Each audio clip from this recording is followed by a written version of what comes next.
Hi friends, my name is Amber and this is a Lovely Yarn podcast. Today is Monday, July 31st. It is the last day of July. That is insane. And I realized this morning that I think this is the fourth Monday in a row that I've actually filmed a podcast, and I love this schedule. Historically, I've been a very sporadic podcaster. And sometimes it's 2 weeks. Not very often was it 2 weeks. Most of the time it was like once a month. Sometimes it would be once every 6 weeks, once every 2 months. But I found that recording every Monday has been a really good fit for me. And Monday is usually my big laundry day, and just the day that I usually reset from the weekend. So I have found that kind of getting all that stuff started, like all the laundry and stuff started, and then filming a podcast. And then after the filming, the editing and uploading takes a while. So then getting that going and then working on the rest of my housework actually fits really good with my schedule. So I'm planning on sticking to this. I don't know. We'll see.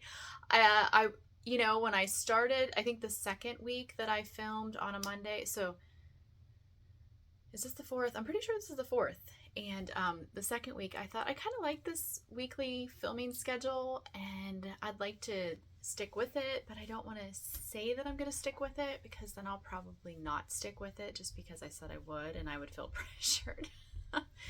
But I don't know. We'll see what happens. There are going to be times when I can't film on a Monday because I'm not home, but we're going to go with it. So last week I put up a special episode, like a bonus episode, on 17 free patterns that would be great for, in my opinion, road trip knitting. And you guys there was a great response to that, so thank you. I kind of lost track of replying to comments because I just didn't, but I read them. So if I haven't replied to your comment, I'm sorry, but I did read it. And I'm glad that you guys found some inspiration in that video. I actually have a couple of more themed bonus episodes that I've got up here in the brain that I'm really excited about. One in particular is I'm planning for like the end of August, maybe beginning of September, and it is all about colorwork sweaters that I want to knit. I love knitting colorwork sweaters, and I have quite a few, way more than I'm actually going to be able to knit. I have quite a few colorwork sweaters that I would love to knit, so I'm planning a special episode where I share those with you guys as well. Anyway, as I said, today is the last day of July. My husband's actually off this week. He's out kayaking right now with a friend of his, and then we're going to be doing some work around the house. The first half of our week is going to be a staycation, get some stuff done, but also do some things locally. And then the second half, we're going to Lancaster, Pennsylvania, to Sight and Sound Theater to see the production of Moses. My husband and I went to see Esther 2 years ago. It was fantastic. And so that was kind of like, we did that in December. I was vlogging. I was doing Vlogmas at that time. So I remember, because when we were in Lancaster, I filmed our days there. I think I did like one long weekend episode. But we really liked Lancaster, the city. We really loved the production that we saw at Sight and Sound. And when we were there, we said we want to come back here and bring the kids. So we're doing that. It's just going to be a really short turnaround of a trip. But I'm really looking forward to that. I'm excited. Lancaster is it's a city. It's not a big city though. And I like visiting cities. I don't think I'd really care to live in a city, not for a prolonged period of time. But I do really appreciate smaller cities. Those are like, for instance, Charleston, South Carolina, Portland, Maine. Those are my kind of cities. So Pittsburgh, which is my local city, I'm only like 45 miles from it. It is not, I would not say it's a big city. It's not considered a big city, I don't think.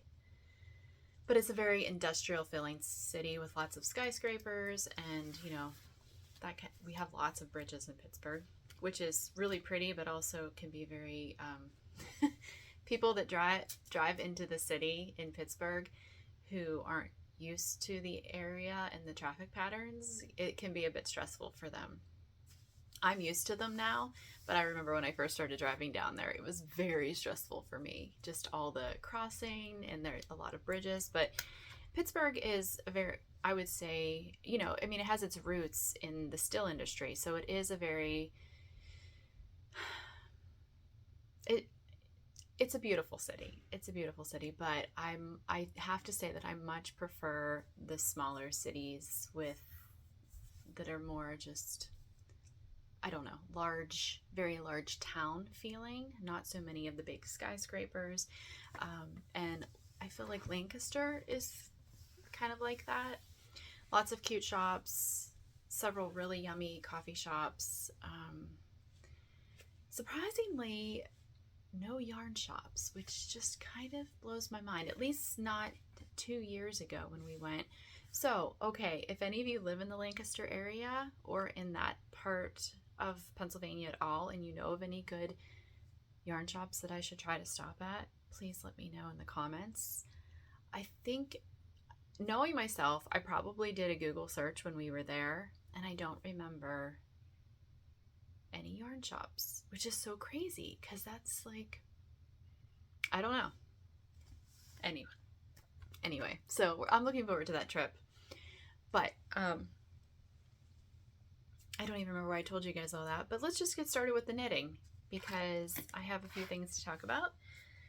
Some new stuff. I also have, I want to share, so I have 2 finished objects. I have some works in progress. I want to talk about several new podcasts that I've been watching and that I've really been enjoying. I always like to share that with you guys. And then I also have some more pattern inspiration. I don't know what's been going on, but I've just been seeing all these patterns, some of them new, some of them not though. And I've just been wanting to cast on all these new things, but I've been holding back because I want to persevere through the projects that I already have on the needles. But anyway, so I want to start with what I'm wearing, and this is my newest ranunculus. This is my 3rd ranunculus, I think, or 4th. I can't remember now. And I shared this last week or 2 weeks ago on my last regular podcast episode. This is knit out of Drops Belle. And yeah, I really love it. I'm going to go ahead and insert a clip here, and that way you guys can see like full length because I'm sitting on the floor. I'm sitting on the floor in front of a bookshelf. This is where I film my podcast, so it's harder for me to show you the full length. So I'm going to go ahead and insert a clip here, and I will tell you a little bit about that. Okay, so I really love this. And as you can see, I decided to cut the sleeves about a little bit above my elbow, so 2 inches above my elbow. I don't have any hand knit sweaters with sleeves this length. And then also, hold on, let me grab my this knitting journal that I am keeping, guys, is so informative. I love this. I'm so glad that I decided to do this. It's just so helpful when I want to look back for podcasting. Also in the future when I knit, you know, if I want to knit something similar to this, I can look back and I just keep all kinds of notes and stuff about it. But what I ended up doing for this, and this, oh, I'm sorry, this pattern is by Knit Cafe Midori. And as I said, this is knit in Drops Belle in the colorway Petrol, which is color number 17. And okay, so what I wish I would have done is kept the ball bands, or at least kept track of how many skeins or balls of this yarn that I used, because, and I guess I could weigh this. I just haven't done that yet. I haven't even blocked it yet. I just wanted to wear it today for this podcast episode. But I would like to know how many balls of the Drops Belle I used to make this, just for future reference, because I love the drape of it. Can you see? It's like, it made such a nice drape. Okay, so yeah, I I always lose track of what I need to keep track of what I tell you guys from episode to episode now that I'm doing some of them so close together. But basically what I did is I knit 9 inches from like the underarm area down to where I started the ribbing, and then I did about 2.5 inches of ribbing. So I did a wider rib, or ribbed edging, and it is twisted rib, as is the collar, the neck collar. And what else? Oh, and then I decided, so I bound that off, and I liked the length of it. So I guess from underarm down, it's like 11.5 inches. And I knew that this would probably stretch out a little bit because the other garments that I've made with the drops Belle have stretched, not a ton, but they do stretch a little bit because it is cotton. And then I went back and I picked up the sleeves. And when I knit this, in the pattern there is a short sleeve and a long sleeve version. So unless you're just going to, I think the pattern says that unless you're just going to like pretty much do the sleeve hem cap, if you want any length of sleeve at all, you should do the long sleeve version, I think is how the pattern is kind of worded. So I did the long sleeve version because at first I thought I'm going to do an actual long sleeve, but then I started and I thought, you know what, okay, so here's my thing. When I am doing housework, I always push my sleeves up. And it kind of, I have this thing with hems that get stretched out in my hand knit items. Do you guys have that problem at all? So certain yarns and certain fabrics stretch more than others. And cotton, I knew had the potential to do that, like to kind of stretch out a bit and lose its shape in between washings. And so I just kept imagining if I'm pushing the sleeve up on my arm, this hem is going to keep like stretching out and get misshapen, and then that's going to annoy me. So I decided I'm just going to stop right above my elbow. And but then I was like, do I want to do a ribbed hem like everywhere else, which is what the pattern calls for? Or do I want to do an I-cord bind off? Because an I-cord bind off is very structured and it does not lose shape. And that there's just something about my arm hems or cuffs losing shape and looking sloppy that I do not like at all. So I decided to do the I-cord bind off, and yeah, I think that'll work. I think it'll work. So yeah, first time I've ever knit anything with a sleeve this length. But I really like this. Like I said, it's not blocked yet. One thing I did notice with this drops Belle, which you might want to keep in mind if you knit the ranunculus in the drops Belle, I used a size 5 for all of my hems, except the I-cord. I bound off in a 6. And then I used a 6 for the rest of the body. The pattern calls for a size 10, US 10. Now, this drops Belle, when I was getting dressed this morning, I had on white undergarments, and I looked in the mirror and you could see right through this shirt.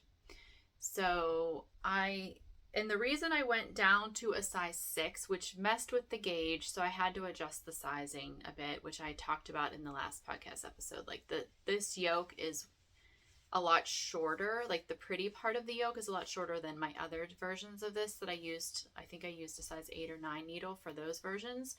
But so I had to do more with the raglan and stuff. But anyway, again, I talk about that in my last episode. I'm almost positive I talked about that then. But I'm so glad I did not go up a needle size or 2, because then it would have given an even looser gauge, and then I would have had to wear something underneath it. As long as I wear like dark undergarments underneath this, it's good. So I just wanted to tell you guys that with the Belle, because it is a cotton, it's not going to bloom, like a wool yarn would. So that is something to consider. Okay, so that is my only finished object, and also the what I'm wearing. So let's move on to the next portion of the podcast, which is my works in progress. And I have a couple, or I'm sorry, I have another finished object. My gosh, I forgot about that. Okay, so it's right here next to me, and it is my Pebble shawlette. It is finished. It is blocked and everything. I finished this last week and blocked it. It did not take me very long. Let me get up close and show you.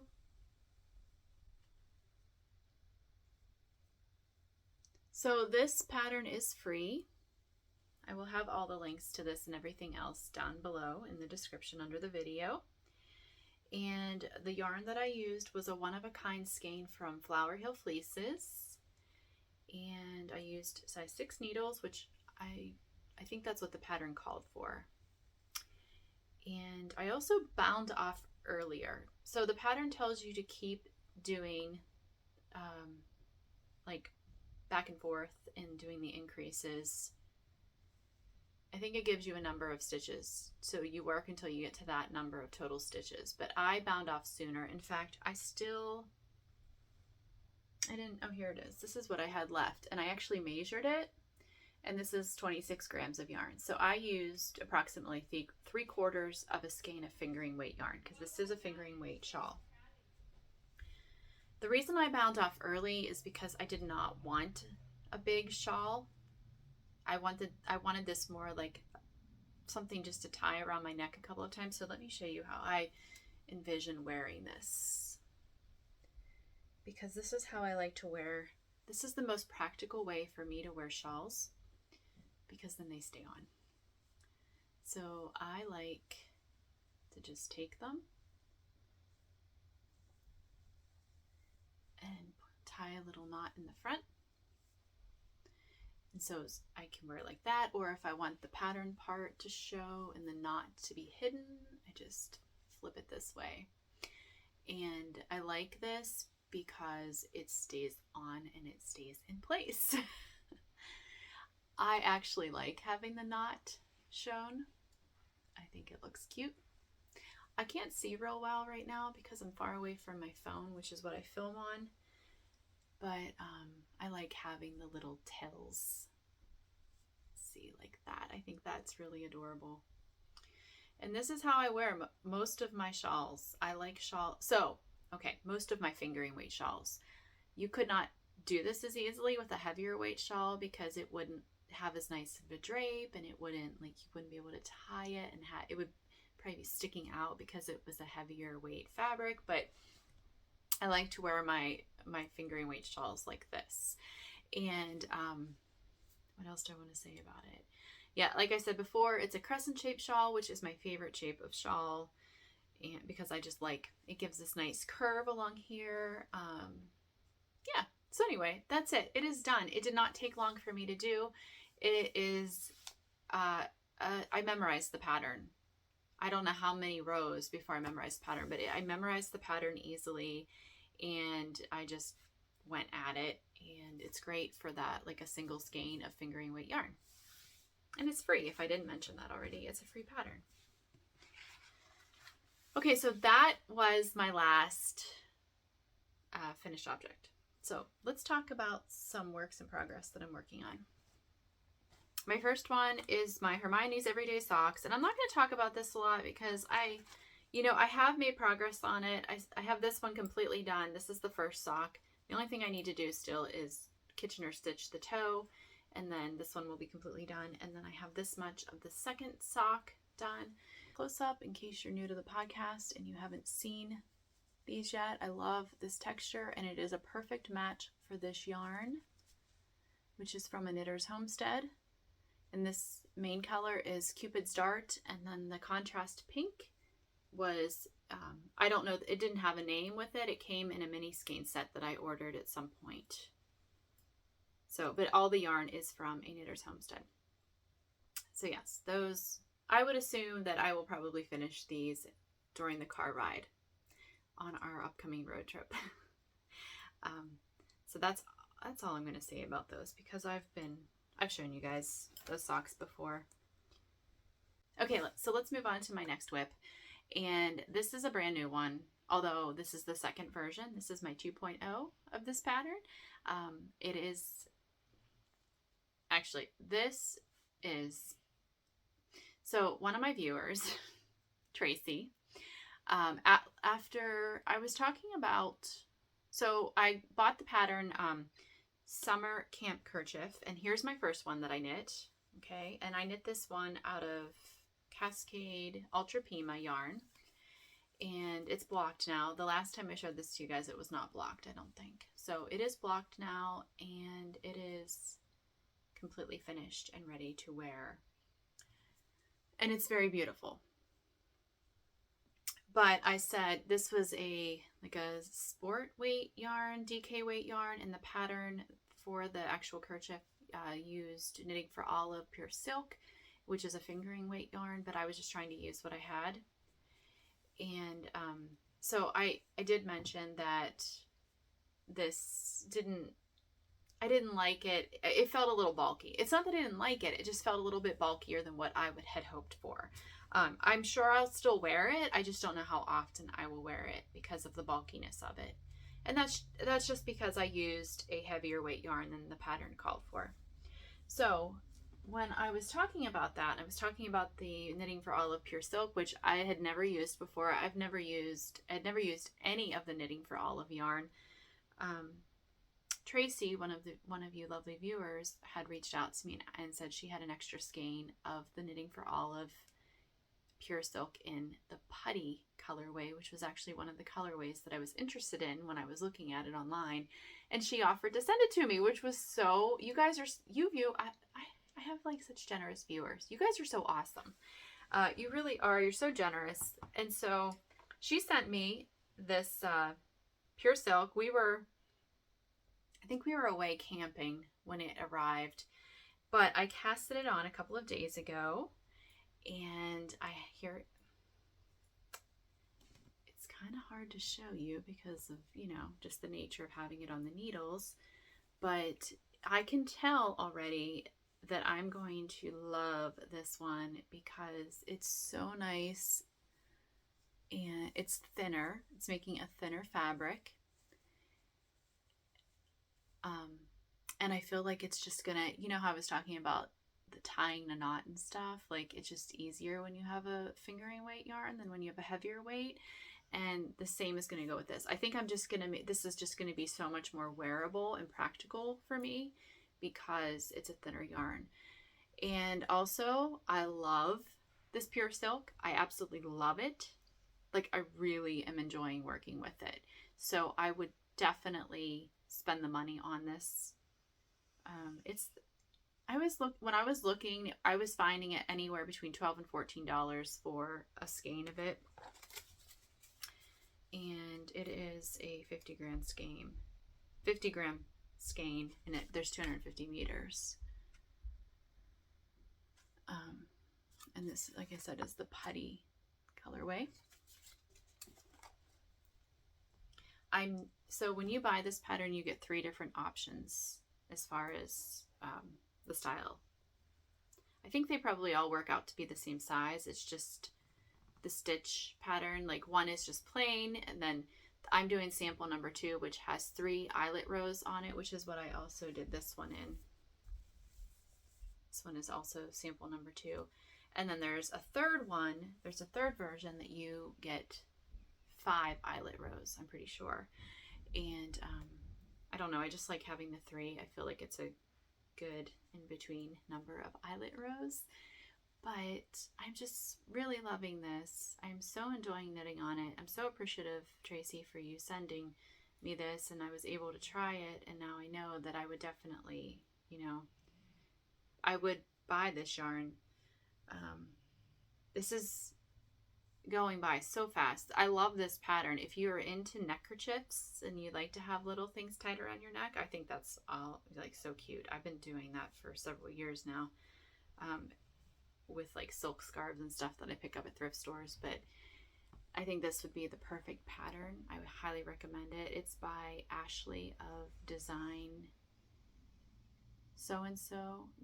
by So-and-so. She also has a podcast. I've talked about her before. I'll link all of her information down below.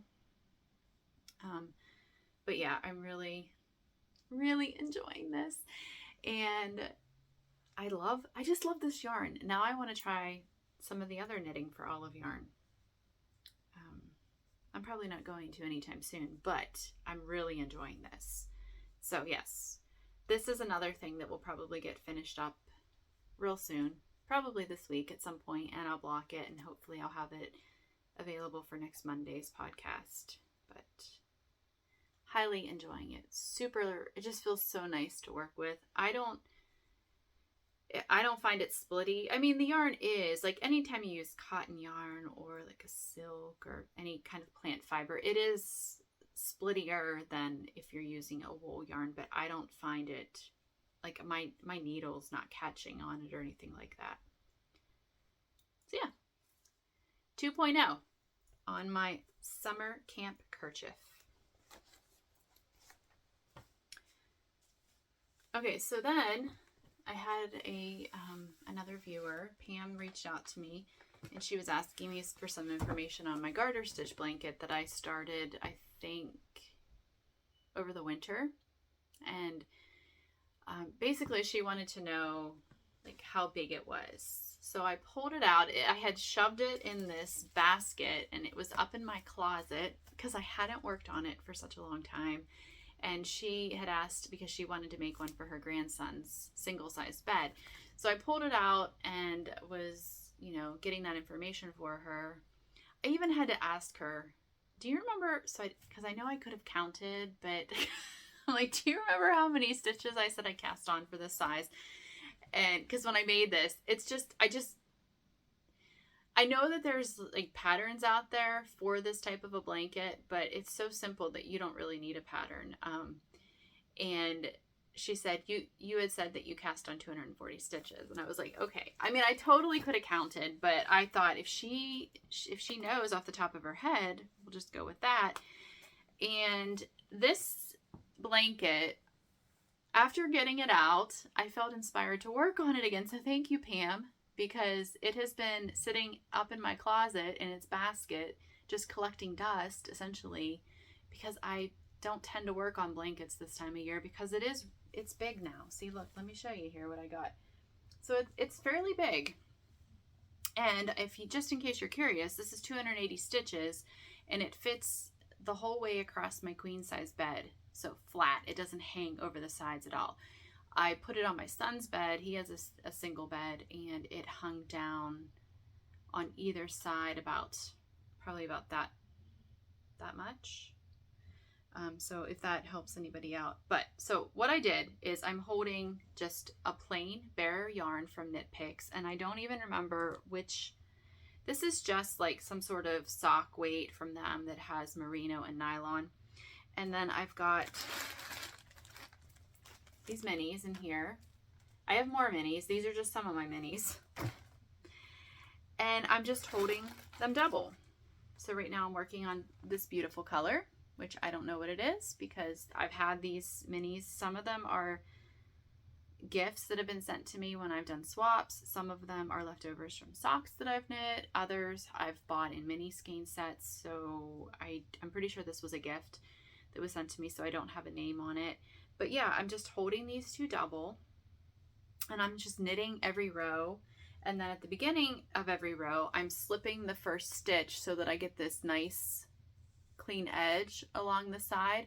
And what I plan on doing at the very end is going back and picking up or working an I-cord edge the whole way around the blanket.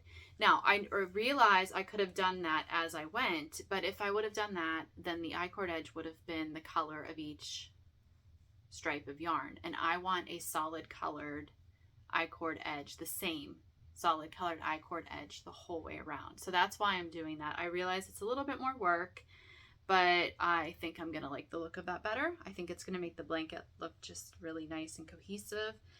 But yeah, I've put on a couple of stripes since Pam reached out to me. And this is such a mindless knit. It's getting harder now because it is bigger. So it is hard for me. It's not portable. It's no longer portable at all. I could whip this baby out so quick if I would just dedicate myself and work on it. And I'm just going to keep knitting until it looks right, like until the proportions look right. So I don't know how much longer I have because I didn't really I'm not really thinking about that. I'm just going to knit, and then I'm going to stop and look, and then I'll be like, oh, I need to add some more, or no, this looks good. You know what I mean? So I'm just kind of winging it with this project. But, oh, and another thing is, in case you're new here, because I haven't talked about this for so long. So when I first started knitting on this, I was using the magic knot method. I think that's what it's called, the magic knot method of joining the mini skeins, so that I didn't have to weave in ends. And I had so many people have used it successfully. And so even though I was nervous about using it, I thought, no, so many people have used it. It'll be fine. It'll be good. But you can see here, so I did that, and then I cut my ends, and then I had several areas where it came loose. And I had viewers telling me, you're probably not, you have to like overlap the strands of yarn in a very particular way so that they don't work loose. So you're probably not doing that correctly. But I watched multiple videos, and I would do it just like the video. So I'm not sure what happened. And then I had other viewers say, oh no, the same thing has happened to me. I don't use the magic knot method. So I'm just not using the magic knot method anymore. I don't trust it. I'm just gonna be honest.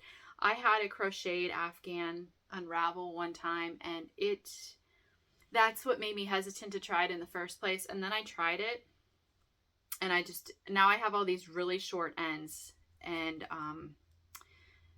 I think what I'm going to do is put like fray check or some sort of fabric glue on those knots to hold them in place, and then just weave in these tiny little ends as best as I can. But I will not do that again. So what I've been doing instead is, when I join a new mini skein, I tie them. I use that same knot method, but I leave the strands really long, and then I just knit them in as I go. Okay, so they're just getting woven in for a very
her knitwear company is called Knit On Design Co. And she has so many beautiful sock patterns. She has other patterns too, but she has so many beautiful textured sock patterns. You really need to go check her out. I'll link her down below. But she just released a set of 3 different shorty socks, and all coffee themed, which, if you guys know, like, I love coffee. My husband roasts our coffee beans. I was a barista up until last year. So like, the coffee thing really grabs my attention. But these are beautiful. I'm going to pop a picture in here of this sock set. So she had originally released these socks as individual patterns, and then she went ahead and did a like a set, and it's only $8.50 US dollars, so $8.50 for 3 different patterns of these shorty socks. And I'm sure you could make these longer if you don't like shorties, but I actually like shorties. I want to knit some more shorties, so this was super exciting. And she has at least one, I think she has another 3-pair sock set on there as well that are really beautiful socks as well. But I just, the coffee theme, I had to go for it. So I bought those, and I do have yarn already that's, hold on, let me just grab it. Okay, so I have some yarn here that I'm going to use. This, I just made something out of this. This is another Flower Hill Fleeces. So Flower Hill Fleeces, if you don't know, some of you do because I've mentioned this, she's my neighbor. It's very convenient to have a neighbor who dyes yarn and also has sheep and sells her own homegrown yarn. That's her tag. And this is Farm Fresh Eggs. So I want to make a pair. I'm not sure which pair of the coffee, like which coffee sock I'm going to make yet, but that paired with this is going to be fabulous. And fall, very fallish. Yep, definitely happening. So yeah, not sure which pair yet, but it's going to be these 2 yarns together. And I love that these are like leftovers from other projects, so I'm using what I have.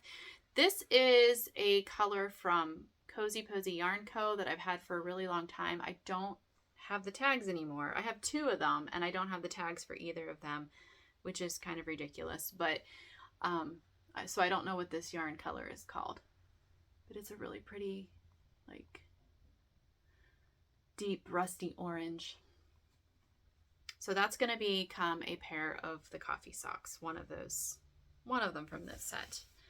Okay, the next pattern that I also bought that was a sock pattern, which I just want to say I used to knit so many more socks.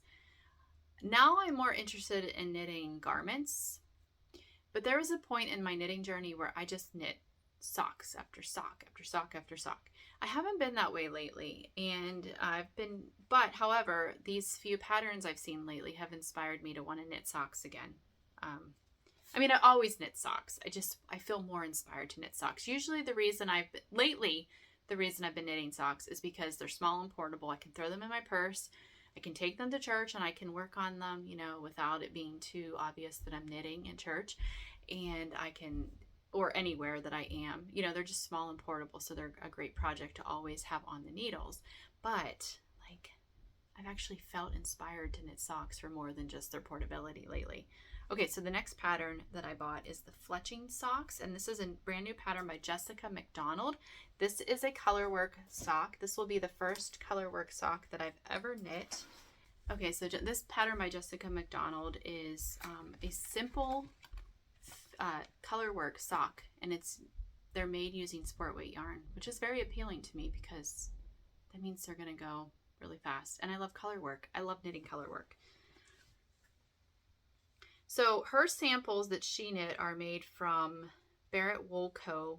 the Woolens, which I actually have some of that from another project that I did. Not enough to make 2 socks, but I'm going to show you here in a minute. But let me tell you a little bit about the pattern. So it comes in 6 different sizes: baby, toddler, child, and then adult, small, medium, and large. And she claims that it's a great first sock pattern as well as a great first colorwork pattern. And they're knit top down, and it is a heel flap and gusset heel, which is actually my favorite way to make socks. So Barrett Wool Co. has actual kits that you can purchase to make these socks. And Susan B. Anderson, who owns that company, she's put together some really beautiful sock kits, and I was very tempted, but then I'm like, I have yarn, I'm going to use what I have, and then if I really love these socks, then maybe I will purchase a kit, or purchase, if they don't have the kits anymore, I'll just purchase the yarn that would have been sold in that kit. So I have this, is it Tuku wool? So this is 80% finish wool and 20% nylon. I've had these two skeins. I actually won these in a giveaway like 5-6 years ago. It's been a long time. And I just never made anything with them. But I thought, and I'm wondering if I'm going to have enough. I don't want to do these two colors together because I'm not sure that the contrast will be, I mean, there will be a contrast, but I kind of want a high contrast. So what I'm going to do, what I really want to do is use this with this. Do we see a theme here? I like tealy blues. And this is the Barrett Woolco Woolens. And I think this is the colorway Lock, L-O-C-H. So I think that would make a really nice contrast. The only concern I have is that this is only 160 meters of yarn. So I don't know if this is going to be enough to make both pairs. I'm kind of doubting that. So I had this, but I also have this kettle yarn. I bought this at the Pittsburgh Knit and Crochet Festival. I bought these two skeins of this like years ago, probably in 2017 or so. Kettle yarn. I don't even know if it's still made. It's the Ramble base, and it's British, Shetland, and Romney, and it's woolen spun, which the Barrett Woolco is also woolen spun. So my concern is that it's going to wear. So look, see how loosely that is spun? And I've talked about this before, but anytime I've knit socks that have not had wool or nylon in them, they get holes super fast. So that is my hesitation. I would definitely have enough. This is 437 yards in this skein, so I would definitely have enough to knit a pair. Well, 437 yards. So this would actually be more of a fingering weight. It's just because it's woolen spun, it's fluffier looking. This is definitely a sport weight. Oh, I don't know what to do because I just want to use what I have, but I'm afraid of running out, and I feel like I'm going to run out. But wouldn't that make pretty fletching socks? Okay, so I'm going to have to think about this some more, obviously. I just bought the pattern. I think she just released it. And then I just started thinking about the yarn yesterday, and this is what I was thinking about. Yeah, so anyway, those are going to be cast on very soon. Okay, the last pattern that I want to talk about is probably just a dream for me, if I'm going to be realistic. It's actually a crochet pattern, and it just... Actually, I was watching Danny of Little Bob and Knits. She just released a new podcast episode, maybe yesterday or the day before, and she crocheted this. And it is the Fireside Blanket by Lucy of Attic 24, who has been around. She's been around forever. She's got a blog. You guys probably know about her. I remember reading her blog way back in the day, when Instagram wasn't a thing, when YouTube knitting podcasts weren't a thing. It was, we all had blogs back then. And I remember reading her blog and always felt I always got such inspiration from reading her blog. But anyway, Danny was showing the one that she has it all done, except she's got a gazillion ends to weave in, which is why I'm saying this is probably just realistically, this is probably just a dream project for me, because all those ends to weave in. But anyway, it's the Fireside Blanket. Gonna put a picture in. Absolutely just major cottage vibes from this. It's just such a cozy looking thing, and that is why I want to crochet it. But I haven't even pieced together my Dahlia scrap gan, which is pretty much all done except piecing it together. And that's not even going to be hard because you crochet it together. Well, then I got to weave in the ends. So but oh my gosh, is this not so gorgeous? Wool Warehouse in the UK, where I have ordered all of my Drops Belle from in the past, and also Drops Air. I order most of my drops. Actually, anytime I've bought Drops yarn at all, I think I've ordered it from Wool Warehouse. They have reasonable prices, and they have reasonably, their shipping is not too bad as far as how fast it comes. But anyway, they have packs of kits for this Afghan, and it's Stylecraft. It's a DK weight. It's 35 euros. Or is that pounds? What's the difference between a pound and a euro? I need to look that up. I'm so uninformed with that. But anyway, the pack comes with 12 balls of Stylecraft Highland Heathers, which is a DK weight 100% acrylic yarn. And then it comes with the pattern in its printed form. I love the idea of this project so much. Wouldn't this make such a cozy winter project for this upcoming winter? But I'm just like, oh my gosh, weaving in all those ends. I'm just so bad with weaving in all those ends. And the one good thing about it, because I also, not only was I thinking all the ends to weave in, but I was also thinking, oh, the piecing that you would have to do to put that thing together, because it's not, I mean, the squares are different sizes, so it just looked like so much work. But Danny did mention in her episode that it is a piece, or it's, they're join as you go. So you join all the squares as you go. So that would be a good thing, because then you're not having to join and then weave in, you're joining as you go. So that is appealing to me. I don't know, guys. Should I do it? Should I make it? I mean, it's affordable for an Afghan. I feel like that's a really affordable price. And I could maybe, I don't have, see, the thing is I don't really have much acrylic yarn. So I wouldn't want to just try to piece together from what I have, because I just love the colors of that too. It's just everything about it. Everything about that Afghan is just screaming at me, you need to make me. Should I make it? Should I make this a winter goal to knit or to crochet this Afghan? I don't know. I'm afraid I may not finish it. I'm usually really good about persevering through projects, but so many ends to weave in. Let me know what you think, if I should do it or not. I know you guys are going to enable me.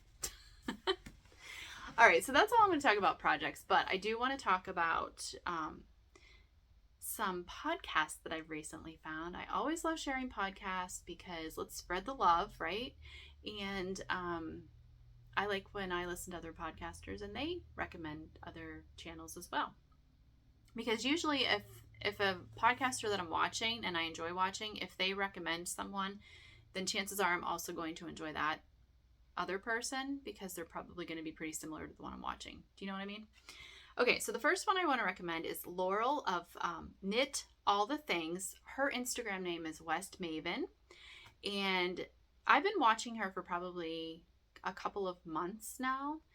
I just really like her energy that she has. Like, she's not over the top annoying with energy, but she's like just super excited about the things that she makes, and I really appreciate that. She also is different than me in that she knits with a lot of darker, moodier colors of yarn, which I find so interesting. She knits with a lot of black. I try to shy away from knitting with black because it hurts my eyes to work with, but her garments are always gorgeous. She just recently made 2 Caitlin Hunter patterns that I'm not even a big fan of Caitlin Hunter. I love the look of Caitlin Hunter, but I have knit a couple of her designs and I've had such problems with the yokes that I have frogged both of them. And so I've been very, I've just really shied away from her patterns because I'm afraid of that happening again. But she just knit the Miss Arena and what else? The Alpine Bloom. And oh my goodness, her versions were gorgeous. Gorgeous. I think they were both black. The main color was black. Yes, and the contrast colors were, I think on the Miss Arena, they were like, it was like a spin cycle yarn, so it changed in color as it went. And then the Alpine Bloom was black with maybe a golden yellow. I could be wrong on that, but just so stunning. And after watching, I'm really considering knitting one of those 2 patterns. I don't know though. I'm so nervous about knitting another Caitlin Hunter pattern. I just have not had luck with, I don't know if it's just my body shape. I don't know. Just the yokes on her patterns I've just struggled with them. But anyway, so that's Laurel of Knit All the Things. Really love her podcast. Yeah. And then another, well, these are actually two podcasters. They podcast together because they're twins. And the name of their podcast is Those Twins Who Knit. And that's the host of that podcast are Jessica and Rachel. They're twin sisters, and they knit with a lot of neutrals, and they knit a lot of classic pieces, which is what I'm typically drawn to in knitting. So like I think they've only put out 2 episodes, so they're like really new. But I think their second episode, they had a lot of petite knit patterns, and I really like petite knit patterns because they are just very timeless and classic. So and then they're just I just enjoy watching them. I mean, like I said, they've only had 2 episodes, but I enjoy both of those. The last podcaster that I literally just found last week is Teti's Knit Garden. She is Ukrainian. She's from Ukraine. She's currently living somewhere else now, maybe Poland. I could be wrong about that. Maybe in the Netherlands. No, I can't remember what she said. But she's not in Ukraine right now. But she's also a knitwear designer, and I looked up her Ravelry patterns, and oh my gosh, so stunning. The colorwork patterns are so stunning, so inspiring. You must look her up. And she actually just released a pair of socks, colorwork socks called the Pictus socks, and they're beautiful, and they're also a sport weight yarn sock, and I really want to knit those too. So I might get into some sport weight sock knitting. So maybe I need to buy some more of this tuku wool, since it has nylon in with it, and I feel like I'd be safe using it. But Tete, I'm sorry, probably mispronouncing that. So she was just so interesting to me. My mother is Ukrainian, and she was born here in the States. My grandparents are from Ukraine. And so I grew up hearing the Ukrainian language because my grandparents would speak it to one another when they didn't want us kids to hear or to understand what they were saying. My grandmother also taught me some things. I have forgotten the majority of it, other than "Я тебя люблю," which means I love you. "Я тебя люблю теж," which means I love you too. And there's some other things that I'm sure are still in there. They just don't come out easily anymore.